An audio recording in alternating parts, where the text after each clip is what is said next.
The war that was supposed to destroy the galaxy lasted exactly 47 minutes. When it ended, the universe had changed forever. Admiral Sung Hoon stood on the bridge of his flagship, watching as the last of the Devourer ships transformed.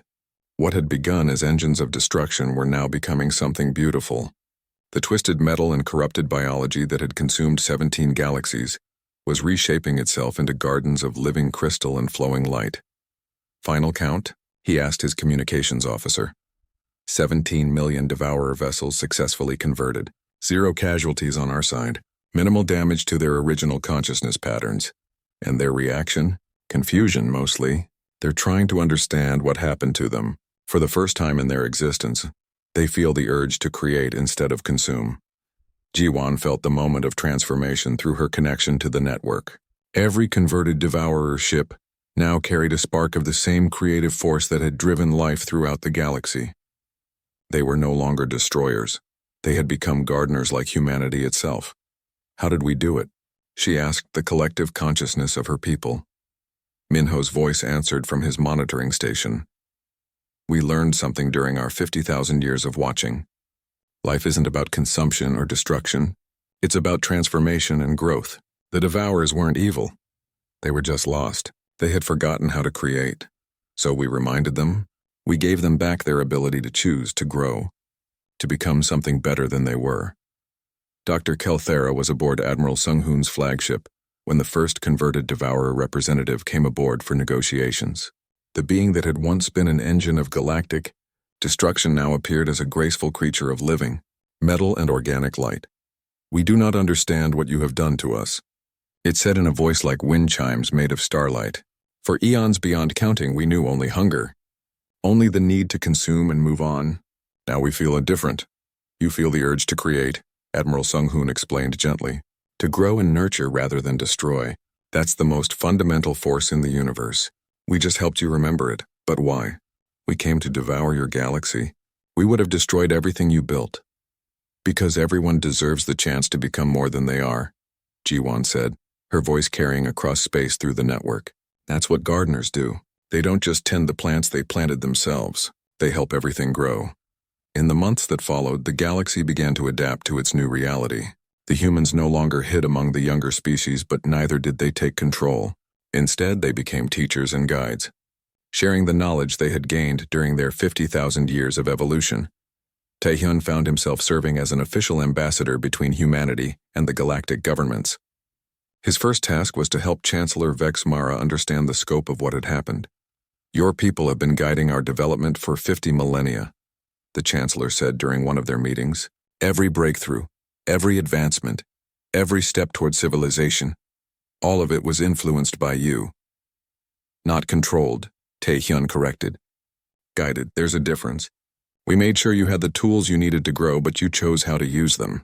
Every choice your people made, every mistake you learned from, every triumph you achieved, that was all you. But why? What did you gain from it? We gained the joy of watching our children become everything we hoped they could be. That's what parents do. Suman had taken on the massive task of cataloging all the hidden human technology scattered throughout the galaxy. What she found amazed even her. Humanity's influence hadn't just been cultural or scientific, it had been woven into the very fabric of galactic civilization. Every major city in the galaxy has human infrastructure hidden beneath it, she reported to the Integration Council. Power systems that have been running for millennia, transportation networks that span continents, communication arrays that connect the stars. We built the foundation for everything you created on top of, and you never asked for recognition or payment, observed Representative Zorthak. What payment could you give us that would compare to watching you reach for the stars? Yunji's monitoring station had become the center of a new kind of network. The converted Devourers were eager to learn about creation and growth, and humanity was teaching them with the same patience they had shown the younger species. They're remarkable students, she reported to Admiral Sung Hoon. Once they understood the concept of nurturing life instead of consuming it, they embraced it completely. They're already beginning to terraform dead worlds and seed new forms of life. Any problems with integration? Some of the younger species are still nervous about having former galactic destroyers as neighbors. But the Devourers are being very patient. They understand that trust has to be earned. Dr. Kelthera had become humanity's official historian, working to document the complete story of their 50,000-year stewardship. What she discovered rewrote everything the galaxy thought it knew about its own development. The Great Plague of 30,000 years ago that mysteriously burned itself out, human medical teams working in secret, she wrote in her report. The asteroid that should have destroyed the Veltron homeworld but mysteriously changed course. Human ships using gravity manipulation. The discovery of faster-than-light travel that came to 12 different species in the same decade. Human scientists planting the right ideas in the right minds at the right time. But perhaps the most remarkable discovery was Earth itself. The human homeworld hadn't been destroyed or abandoned. It had been transformed into something unprecedented. Admiral Sung Hoon piloted his personal ship toward the approaching planet. Accompanied by representatives from every species in the galaxy, Earth had been traveling through space for 50,000 years, powered by technologies that turned the entire planet into a massive spacecraft. It's beautiful, whispered Elder Silandra of the Etherian Collective as Earth appeared on their view screen. The planet was still recognizably the world that had given birth to humanity, but it had been enhanced beyond imagination. Oceans sparkled with phosphorescent life that painted patterns across the continents. Cities of living crystal grew from the landscape like flowers, and around the entire planet, a web of light carried information and energy to every corner of the world. Welcome home, Ji-Won said as their ship settled onto Earth's surface. She had come to represent the bridge between humanity's past and future, and this moment felt like the completion of her purpose. The landing site was a vast garden where representatives of every species in the galaxy could gather comfortably. Trees from 1,000 worlds grew side by side. Waters from distant oceans flowed together in harmony. And everywhere, humans worked alongside members of other species, tending to the greatest garden ever created. This is what we always dreamed of, Minho said, as he walked among the gathered representatives. Not human dominance, but galactic cooperation. Every species contributing their unique gifts to create something greater than any of us could achieve alone. Chancellor Vexmara found himself standing next to one of the converted devourers, watching human children play with young members of dozens of different species. The former destroyer had shaped itself to appear less intimidating, taking on a form that resembled a graceful tree made of flowing metal. I understand now, the Chancellor said quietly. They didn't want to rule us. They wanted to make sure we could rule ourselves. The gardener's greatest joy, the converted devourer replied, is not the beauty of individual flowers, but the harmony of the entire garden. As the ceremonies continued, and the galaxy began to plan its future together, Ji-Won stood apart for a moment, feeling the vast network of consciousness that now connected every thinking being in the galaxy. Humans, the younger species, and even the converted devourers were all part of something unprecedented, a truly cooperative galactic civilization. We did it, she said to her grandfather's memory. We came home. Above them, Earth's living systems pulsed with gentle light, and across the galaxy, trillions of beings looked up at the stars with new hope. The garden that humanity had planted 50,000 years ago was finally in full bloom. The ancient gardens of the galaxy stretched from world to world, tended by beings who had learned that the greatest power was not the ability to destroy, but the wisdom to nurture growth. And at the center of it all, the species that had once called themselves human continued their eternal work, no longer as the ancients but as friends, teachers, and family to every form of life that reached toward the stars. The galaxy had never anticipated their return, but now it couldn't imagine existing without them. The children had grown up to become gardeners themselves, and the cosmic garden would bloom forever. The Hegemony War fleet arrived at Haven's Rest expecting to find a primitive human settlement that they could easily overwhelm. Instead, they found Ji-Won standing alone in a field, surrounded by technology that had emerged from beneath the planet's surface. Admiral Quindar commanded the fleet from his flagship, the Righteous Fury. He had brought 12,000 of the most advanced warships in the galaxy to what should have been a simple peacekeeping mission. But as his sensors analyzed the human defenses, his confidence began to crumble. "Sir, I'm not reading any weapons on the planet's surface," his tactical officer reported. "Just one human female and some kind of energy field surrounding her." One human? Admiral Quindar couldn't hide his disbelief. They're defending an entire world with one person? Apparently so, sir. Jiwan looked up at the massive fleet hanging in space above her world. She felt no fear, only sadness for what was about to happen. Through her connection to the network, she could sense the confusion and anger of the crews on those ships. They truly believed they were protecting the galaxy from a threat. She activated the planetary defense system with a thought. Ancient human technology that had been sleeping beneath Haven's Rest for 50,000 years came online instantly. But instead of weapons, it was something far more sophisticated. Every ship in the hegemony fleet suddenly went dark. Not destroyed, not damaged, simply turned off. Power cores shut down. Life support systems switched to emergency backup. Weapons systems became inactive. 12,000 ships became 12,000 floating pieces of metal, drifting helplessly in space. "What did you do to us?" Admiral Quindar demanded over the communication channel, his voice tight with panic. Jiwan's reply was broadcast to every ship in the fleet. "I turned off your power. All of your technology, every advancement your civilizations have made over the past 50,000 years, was built on foundations that my people provided.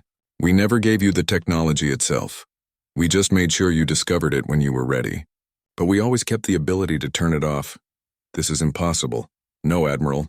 This is gardening. We planted seeds of knowledge throughout the galaxy, nurtured them as they grew, and guided your species toward wisdom and peace. But gardeners always keep tools to tend their gardens." On his monitoring station, Minho watched the confrontation with mixed emotions. The show of force had been necessary, but he took no pleasure in it. Through the network, he could feel the fear and humiliation of the crews on those disabled ships. "Bring their systems back online," he ordered, "but leave their weapons inactive.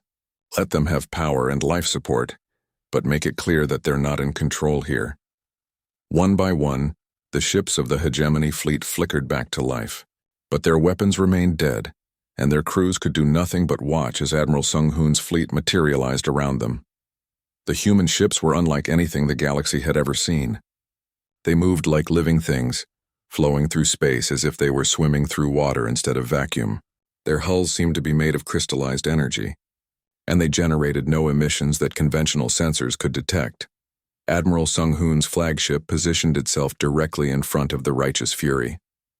When he opened a communication channel, his image appeared on Admiral Quindar's screen. "Admiral," Sung Hoon said politely, "I believe we need to talk." What followed was the strangest military confrontation in galactic history. Admiral Quindar found himself invited aboard Sung Hoon's ship for negotiations, even though his fleet was completely helpless and at the humans' mercy. The inside of the human ship was even more impossible than the outside. The corridor seemed to extend in directions that shouldn't exist.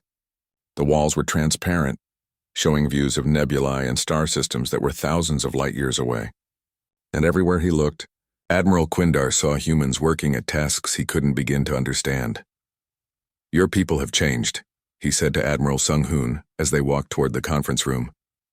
"Yes, we have. 50,000 years of evolution will do that."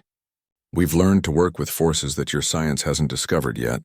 We've become something new while remaining true to what we always were." "And what were you always?" "Gardeners, protectors, parents who loved their children enough to let them grow up on their own." In the conference room, Admiral Quindar found himself face-to-face with representatives of humanity's leadership. They didn't look entirely human anymore. Their features were refined, their movements graceful beyond normal possibility, and their eyes held depths that seemed to reflect the cosmos itself. "Why now?" he asked. "Why reveal yourselves now after so long?" Admiral Sung Hoon activated a display that showed the edge of the galaxy. Something vast and dark was approaching from the emptiness between galaxies. "Because of that," he said simply. The display zoomed in to reveal a swarm of objects moving toward their galaxy at impossible speed. They were ships, but unlike any ships ever built. They moved like a plague of insects, consuming everything in their path. "We call them the Devourers," Sung Hoon explained. "They've consumed 17 galaxies that we know of. They're not interested in conquest or colonization. They simply consume all biological life and move on to the next galaxy." Admiral Quindar stared at the display in horror. "How long do we have?" "They'll reach the outer systems in 3 months. Your combined fleets would slow them down for perhaps an hour, but we've been preparing for this encounter for 50,000 years." Dr. Kelthera was aboard one of the human ships, working frantically to understand the technology she was seeing. The humans had been generous with their knowledge, but it was almost too much to process. "Your entire civilization is based on biological principles," she said to her human guide, a woman named Minji who served as a cultural liaison. "Your ships are grown, not built." "Life is the most efficient system in the universe," Minji replied. "Given enough time, biological processes can accomplish anything that mechanical processes can do, but better. We learn to work with life rather than against it. And your people? You've changed yourselves too. We evolved ourselves, yes. Each generation chose to become something slightly better than the last. Smarter, stronger, more capable of surviving in space. But we never lost our humanity. We just became the best version of humanity we could imagine." Taehyun walked freely through the hegemony capital, now that the crisis had begun. His guards had simply abandoned their posts when the human ships appeared. Chancellor Vex Mara found him in the government archives, calmly reading historical records.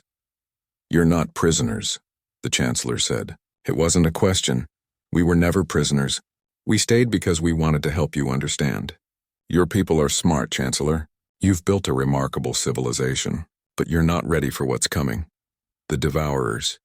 Yes, they've destroyed civilizations far older and more advanced than yours, but they've never encountered anything like us. What makes you so confident?" Taehyun smiled. "We've had 50,000 years to prepare, and we've learned some very interesting things about the nature of life and consciousness." Across the galaxy, similar conversations were taking place.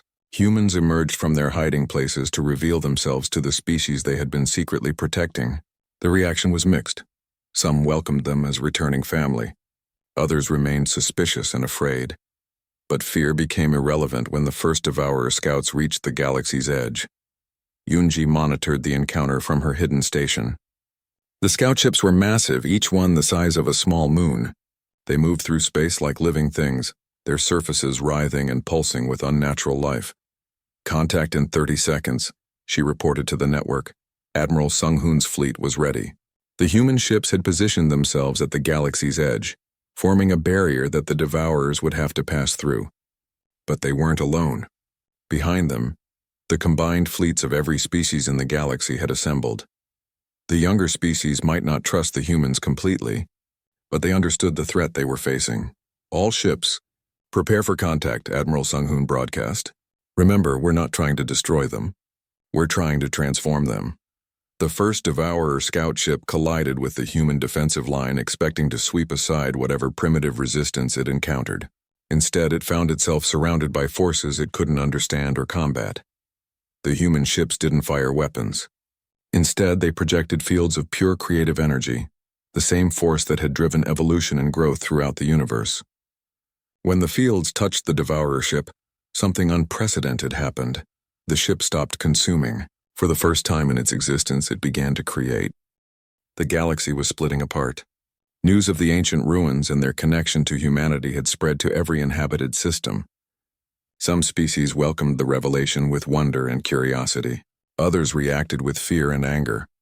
On the peaceful world of Ethereal, the wise council of elders gathered in their crystal chambers to discuss the news. Elder Silandra spoke first, her voice carrying the weight of centuries. "Our oldest songs speak of the Star Shepherds," she said.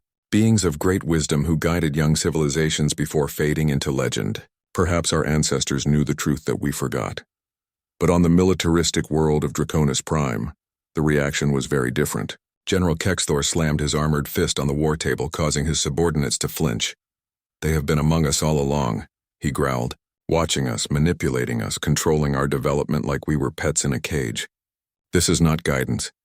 This is conquest by another name." Jiwon could feel the growing tension across the galaxy through her connection to the Awakening Network. Other humans like her were experiencing similar changes, their dormant abilities coming online after generations of sleep. Through them, she could sense the fear and confusion of the younger species. She stood in the center of what had once been her grandfather's farm, but was now revealed as an ancient human facility.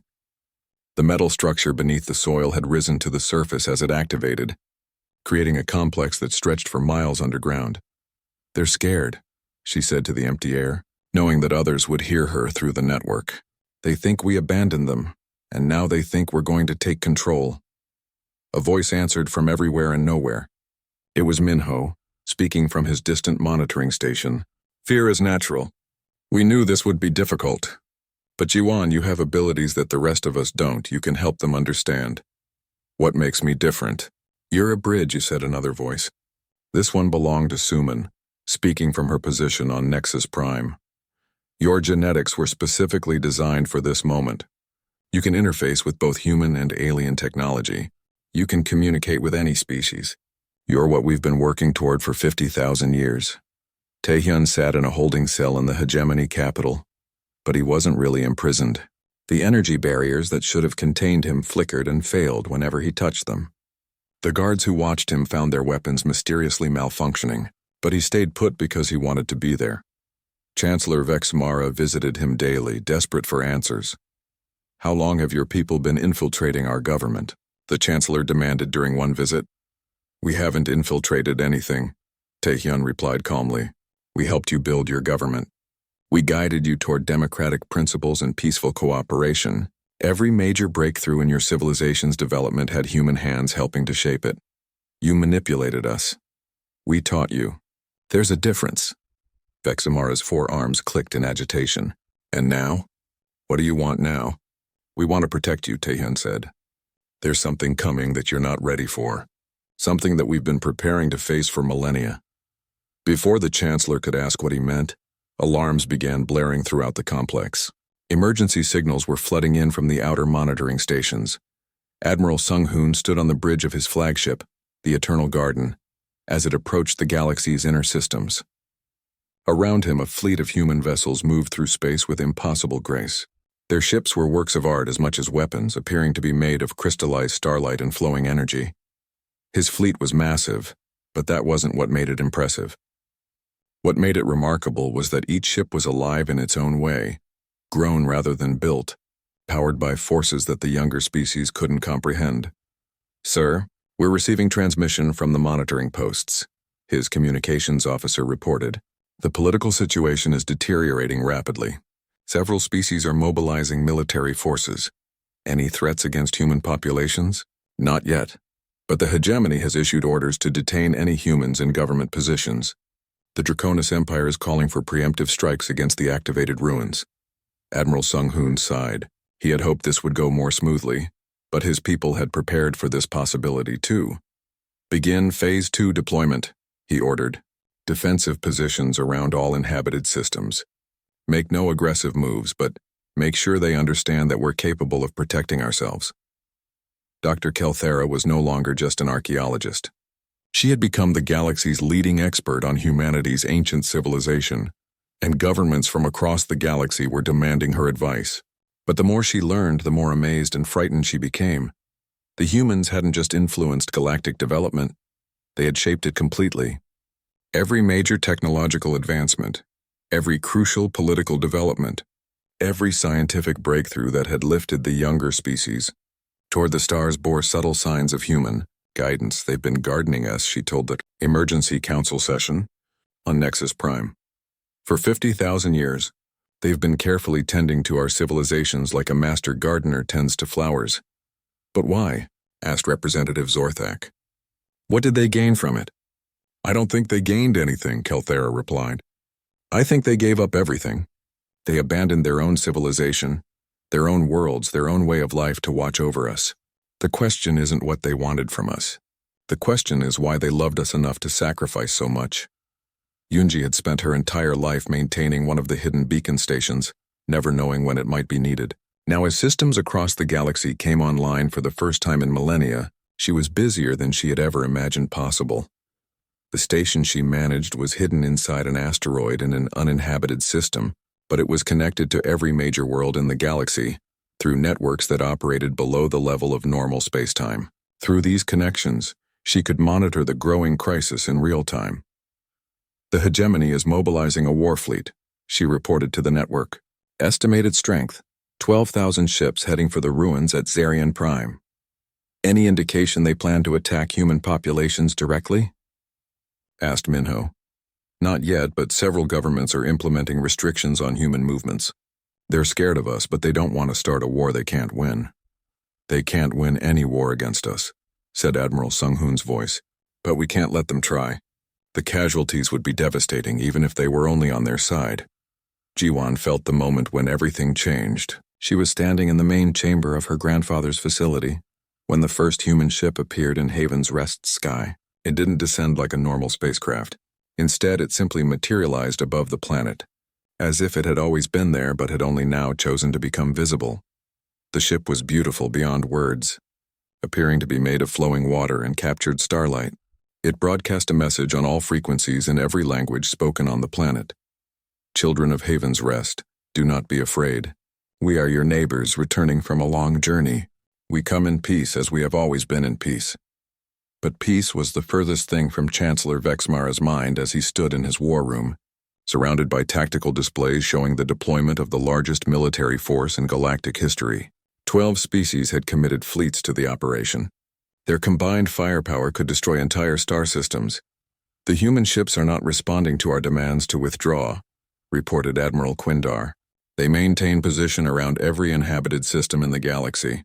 It's like they appeared out of nowhere. How many ships are we talking about? Conservative estimate, over 1 million vessels. Sir, I don't understand how they built so many ships without us detecting the construction. Vexmara stared at the tactical display. The human ships weren't arranged in attack formations. Instead, they formed defensive perimeters around every world where younger species lived. It was as if they were preparing to protect the galaxy from something, rather than conquer it. What are they protecting us from? He muttered. As if in answer to his question, his sensors officer called out in alarm. Sir, we're detecting massive energy signatures approaching from outside the galaxy. Something big is coming and it's moving fast. Taehyun looked up from his cell as the building shook around him. Through the walls he could hear the sounds of panic and confusion. But he wasn't worried. His people had been preparing for this moment for 50,000 years. It's time, he said to himself. And the energy barriers around his cell simply ceased to exist. Dr. Kelthera had been working on the translation for 3 weeks without sleep. The symbols from the SciFiPrime ruins had been haunting her dreams, and she was convinced she was close to a breakthrough. Her assistant Morgan brought her another cup of stimulant brew. You should rest, he said, concerned. You've been at this for days. I'm close, she insisted, staring at the ancient text displayed on her screen. These symbols, they're not completely alien. They share patterns with several modern languages, especially those spoken by the humans scattered throughout the rim worlds. Morgan's scales changed to a worried yellow color. Humans, but they're just refugees from some backwater system. Why would their languages match ancient ruins? Kelthera didn't answer. She was too focused on the pattern emerging from her translation program. When the computer finally produced a readable result, her blood ran cold. We are the gardeners of stars, the text read. We planted seeds in the cosmic soil and watched them grow into beautiful gardens. Now we step back so our children may flourish in the light we have given them, but we do not abandon them. We watch from the darkness between worlds. When they are ready, when they are strong, we will return to walk among them once more. Gardeners of stars, Kelthera whispered. She had heard that phrase before in the old legends her grandmother used to tell, stories about ancient beings who had shaped the galaxy before disappearing into myth. She activated her communication system and called Dr. Yorth. The genetic analysis of the preserved samples, she said without preamble. Run a comparison with every species in the galactic database. I already did that. The results were inconclusive.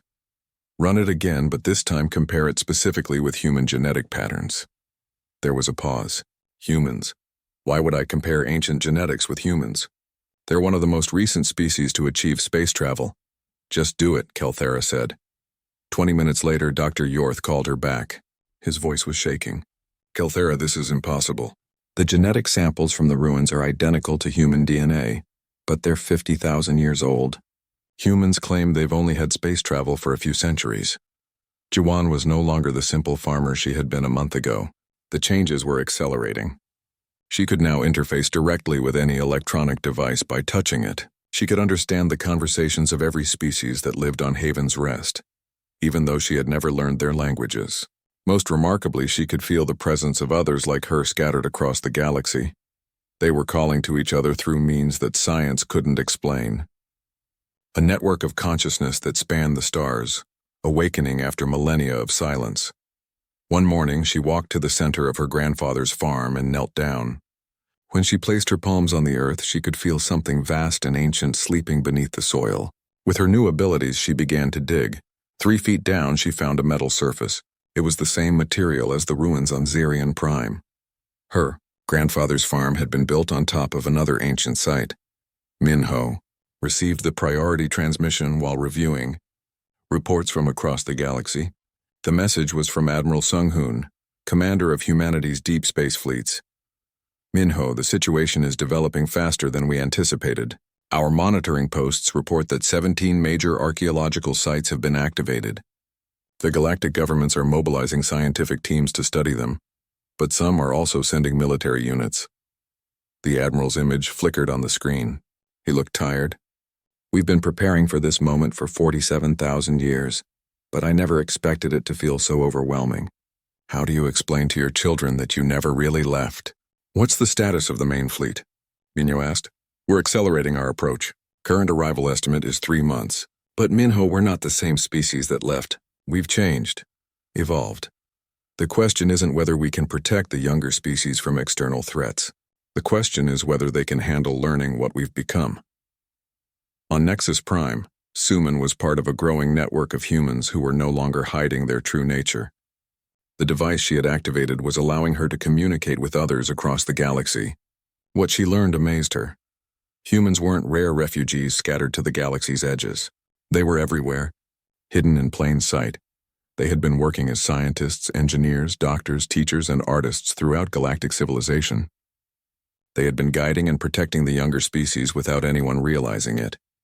We are the professors who made sure the right discoveries were made at the right time, she read in one message. We are the engineers who subtly improved designs to prevent catastrophic failures. We are the doctors who found cures just when they were needed most. We have been gardening the galaxy for 50,000 years. Chancellor Vex Mara was becoming increasingly alarmed by the reports flooding his office. Archaeological sites were activating across dozens of worlds. Energy readings were off the charts. Most disturbing of all, the humans living throughout hegemony space were beginning to display abilities that couldn't be explained. Sir, we have a problem, his aide announced. The human researcher who's been attending our council meetings, Taehyun. We ran a background check on him.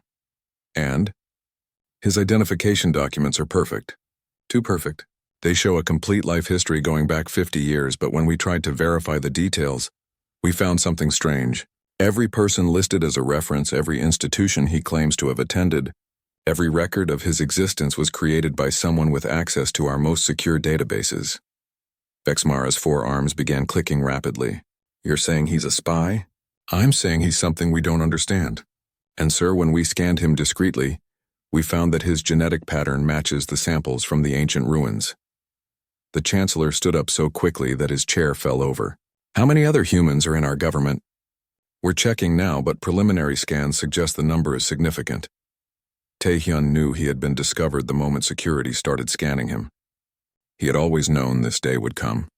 His people had contingency plans for every scenario, but that didn't make it easier. He activated a hidden communication device and sent a brief message. Cover blown. Recommend immediate contact protocols. The children are scared. Then he did something that no one expected. Instead of fleeing or hiding, he walked directly to Chancellor Vexmara's office and requested an audience. I believe you have questions, he said when he was brought before the Chancellor. I'm here to provide answers. Vexmara stared at him with all 6 eyes. What are you? I'm human, Taehyun said simply. But not the kind of human you think you know. My people have been living among you for so long that you forgot we were ever strangers. Impossible. Humans are a young species. No, Taehyun said gently. We're the oldest species in the galaxy. We're your parents, and we've been watching over you since the day you first looked up at the stars. Dr. Kelthera's final translation sent shockwaves through the scientific community. The ancient texts weren't just records. They were messages, left specifically for the day when the younger species would be ready to learn the truth. To our children who will read these words, the message said, you have grown strong and wise. You have built civilizations that span the stars. You have learned to work together despite your differences. The garden we planted has bloomed beyond our greatest hopes. Soon we will return to walk among you once more. Do not fear us. We are not your conquerors. We are your family coming home. The pulse from HFY traveled across space faster than any known technology could achieve. When it reached the monitoring station Eternal Vigil, Minho felt it like a physical touch on his mind. The station had been his home for over 200 years, though he looked no older than 30. His people had learned to slow their aging long ago. Status report, he said to the station's main computer. Beacon network fully active. Signal originated from HFY archaeological site. Estimated time since last activation, 47,312 years. Minho smiled. It had been so long that some of his people had wondered if the younger species would ever find the ruins, but here they were, taking their first steps toward understanding who had come before them. Initiate contact with all monitoring posts, he ordered. It's time to wake up the family. Across the galaxy's edge, dozens of similar stations received the signal. Humans who had been watching and waiting for millennia began to stir. The time of hiding was coming to an end. On Haven's Rest, Ji-won couldn't stop thinking about the visions. She had returned to her grandfather's journal, but now the words seemed to shift and change as she read them. Sometimes they were in the common galactic language she knew. Other times they appeared in symbols that looked like the ones Dr. Kelthara had found on HFY. The blood remembers what the mind forgets, she read aloud. As the words left her lips, something awakened inside her. The world suddenly seemed brighter, sharper. She could hear conversations from the farm next door, even though it was half a mile away. She could feel the electrical systems in her house humming through the walls. Ji-won stood up and walked to her bathroom mirror. Her reflection looked the same, but her eyes seemed different somehow. There was a depth to them that hadn't been there before, like looking into deep water that reflected starlight. She touched the mirror, and for a moment, she could have sworn she saw other faces looking back at her. Faces that looked like hers but older, wiser, sadder. Thousands of light years away, Chancellor Vex Mara of the Hegemony Council was reading reports from HFY with growing alarm. The pulse that had been detected was unlike anything in their scientific records. More troubling were the reports coming in from other worlds. Ancient structures are activating across 12 sectors, his aide reported. Most of them were previously thought to be simple ruins. Now they're showing power readings that exceed our best technology. Vex Mara's forearms clicked together in the gesture his species used when nervous. Do we have any idea who built these structures? The archaeological teams believe they're all connected. Same building materials, same energy signatures, same symbols. Someone built a network across the entire galaxy, then vanished. People don't just vanish, Vex Mara said. They get conquered, or they die out, or they evolve into something else. But they don't vanish.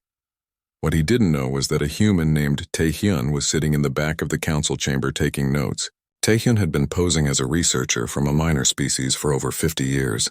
His job was to monitor the political situation and report back to the monitoring stations.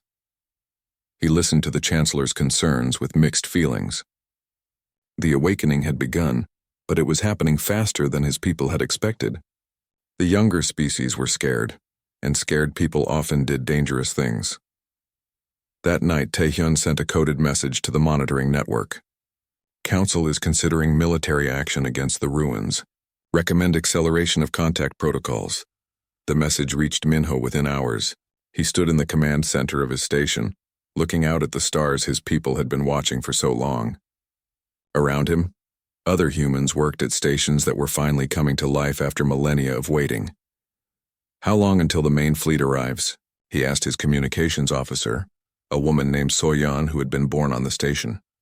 Admiral Sung-hoon estimates 6 months at current speed. But sir, if the council moves against our sites, we might need to reveal ourselves sooner. Minho nodded. His people had always known this day would come. They had prepared for it, planned for it, dreamed of it. But now that it was here, he felt the weight of 47,000 years of separation pressing down on him. On the core world of Nexus Prime, Suman was working late in her small apartment when her computer screen flickered. She was officially a data analyst for a shipping company, but in reality, she was part of the hidden network of humans scattered throughout galactic civilization. The message that appeared on her screen was simple. The garden is ready for the gardeners to return. Prepare the seeds for planting. Suman's heart began to race. She had been waiting for this message her entire life. Her parents had told her stories about the old days, when their people had walked openly among the stars. But those had always seemed like fairy tales. She opened a hidden compartment in her wall and pulled out a device that looked like a simple communication unit. When she activated it, her apartment filled with a soft humming sound. All across Nexus Prime, similar devices were powering up in human homes and businesses. Dr. Kelthera was still on Xerion Prime, but now she wasn't alone. Scientists from a dozen species had arrived to study the activated ruins. The site was crawling with researchers, all trying to understand what they had discovered. The genetic samples are fascinating, Dr. Yorth told her. He was a specialist in ancient biology. They're from a species I've never seen before, but they share characteristics with at least 15 different modern species. Kelthera studied the data on his tablet. That's impossible. Species don't share genetic markers unless they're related. That's what I thought too, but look at this. He showed her a complex genetic chart.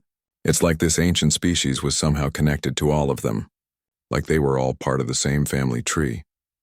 What Dr. Yorth didn't realize was that he was looking at the genetic pattern of humanity's final generation, the one that had been modified to be compatible with dozens of different species. The humans had changed themselves over thousands of years, becoming something that could live anywhere and work with anyone. Jiwan was experiencing more changes. She found that she could understand languages she had never learned. When she touched metal objects, she could sense the electromagnetic fields around them.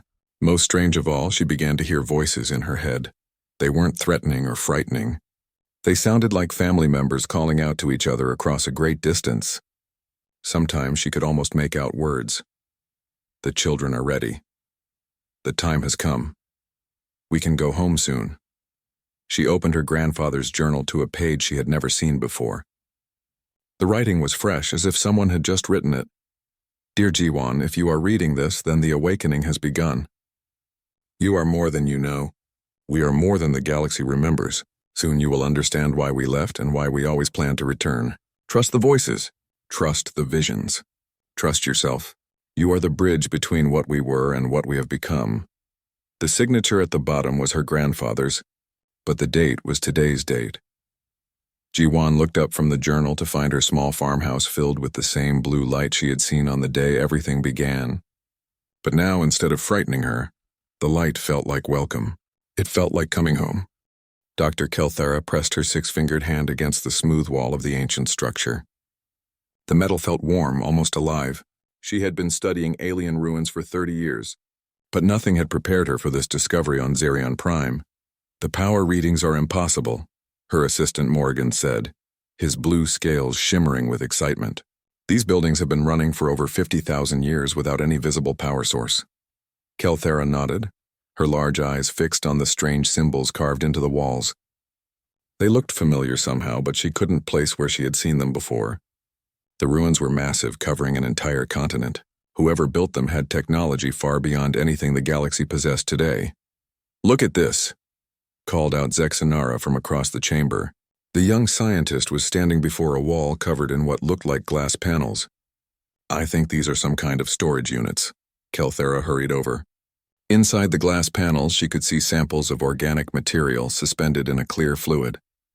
The preservation was perfect. Whatever species had built this place, they had left behind pieces of themselves. Meanwhile, on the distant world of Haven's Rest, Jiwan was cleaning out her grandfather's old house. The elderly man had died the week before, leaving behind a small farm and too many mysteries.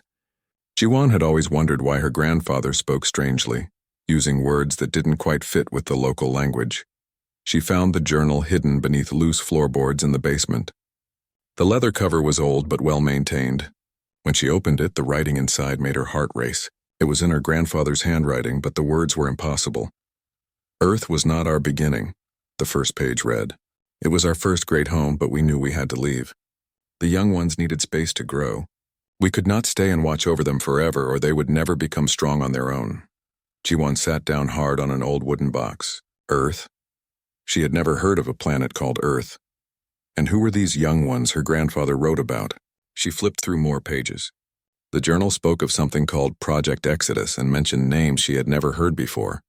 But strangest of all, it talked about her family as if they were part of something much bigger than a simple farming community. "The blood of the ancients runs in our veins," one passage said. "When the time comes, the children will remember who their parents were." Back on HFY, Dr. Kelthera's team had made another discovery. Deep beneath the main structure, they found a chamber filled with strange devices that hummed with energy. In the center of the room stood a tall pillar covered in the same mysterious symbols they had seen throughout the ruins.